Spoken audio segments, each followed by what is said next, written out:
Hello నమస్తే, welcome to our channel.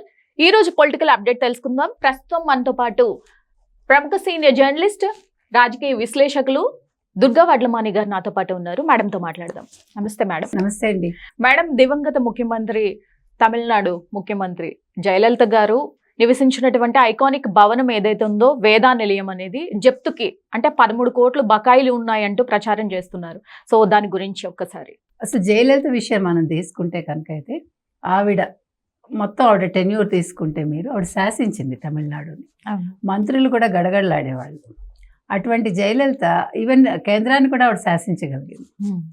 ఆవిడ ఏం కావాలన్నా చేసుకున్నారు. కానీ 91, 92 తర్వాత 2005, 6 మళ్ళా 1992 నుంచి 2015, 16 వరకు ఆవిడ ఎక్కడ ట్యాక్సులు కట్టలేదు.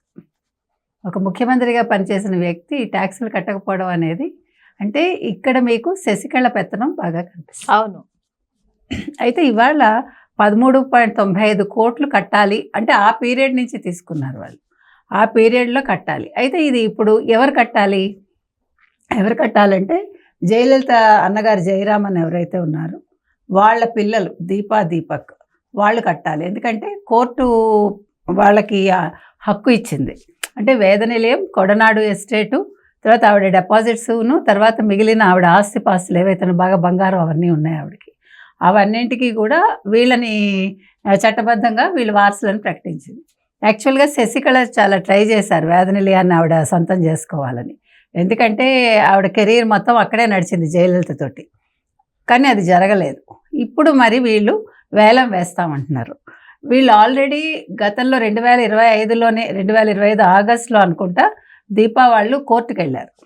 అంటే ఇది వీళ్ళకి సంబంధించింది కాదు కదా. ఇప్పుడు మీకు ఆస్తి వచ్చింది, అంతకు ముందు కట్టాల్సింది అది వీళ్ళు ఎలా కడతారు అనేది వాళ్ళ ఇది. ఎందుకంటే అంత ఆస్తి వీళ్ళ దగ్గర ఉండకపోవచ్చు.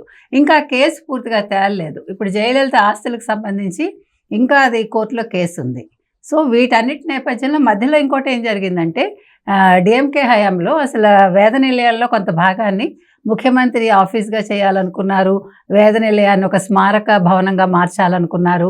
ఇవన్నీ జరిగినప్పుడు అప్పుడు ఎందుకంటే 65 ఎన్ని కోట్లు ప్రభుత్వం కట్టి దాన్ని ప్రభుత్వ ఆస్తిగా వాళ్ళు స్వాధీనం చేసుకున్నాక ఆ మధ్యలో వీళ్ళు ఎంటర్ అయ్యి దీపకు మేమే వారసులమని వాళ్ళు కోర్టుకు వెళ్ళడం జరిగింది. సో ఇప్పుడు మరి ఏం జరుగుతుంది అనేది వేచి చూడాలి. ఎందుకంటే ఇప్పుడు జయలలిత నివసించిన ఒక ఇల్లు వేద నిలయం అనేది వాళ్ళ అమ్మగారి పేరున ఆవిడ పెట్టుకోవటం జరిగింది. పోయస్ గార్డెన్లో ఉంటుంది మద్రాసులో. చాలా పాష్ ఏరియా అది. సో ఇలా జరిగింది అంటే మరి ఆవిడకి అవమానం కదా. ఒక ముఖ్యమంత్రిగా బతికిన వ్యక్తి, ఒక మహిళ, ఆవిడ చనిపోయాక ఇంత గందరగోళం జరుగుతూ ఉంటే మరి ప్రభుత్వం కలగజేసుకోదా? ఇన్కమ్ ట్యాక్స్ ఇవాళ మరి వేలం వేయాలి వాళ్ళు కట్టకపోతే అని నివేదించినప్పుడు ప్రభుత్వం కలగజేసుకుని ఇప్పుడు కూడా డిఎంకే ఉంది కాబట్టి ఈ సమస్యకు ఒక పరిష్కారం కనుక్కుంటే బాగుంటుంది. చూద్దాం మేడం, ఏది ఏమైనా మరి బకాయిలు చెల్లిస్తారా లేకపోతే వేలం వేస్తారా అనేది. వేలం వరకు వెళ్ళకపోవచ్చు, లెటస్ సీ. ఇప్పుడు శశికళ ఎంటర్ అవుతారా ఈ విషయంలో? శశికళ ఒకవేళ ఆ ఇల్లు కొనుక్కోవడానికి చూస్తారా అంటే వేలం వేస్తే? ఎందుకంటే షీఈ్ వెరీ మచ్ ఇంట్రెస్టెడ్. 1, 2 తను వేద నిలయానికి ఎదురుగుండానే ఇల్లు కట్టుకుని ఆవిడ షిఫ్ట్ అవ్వటం జరిగింది జైలు నుంచి వచ్చాక. కాబట్టి ఆవిడకి ఆ పట్టుదల ఉంది, ఆ ఇల్లు ఎలాగైనా సొంతం చేసుకోవాలని. సో దీని వెనకాల ఏదైనా కుట్రుందా అంటే అంత 13.65 కోట్లు 95 కోట్లు కట్టడానికి వేలం వేయాల్సినంత అవసరం ఉందా?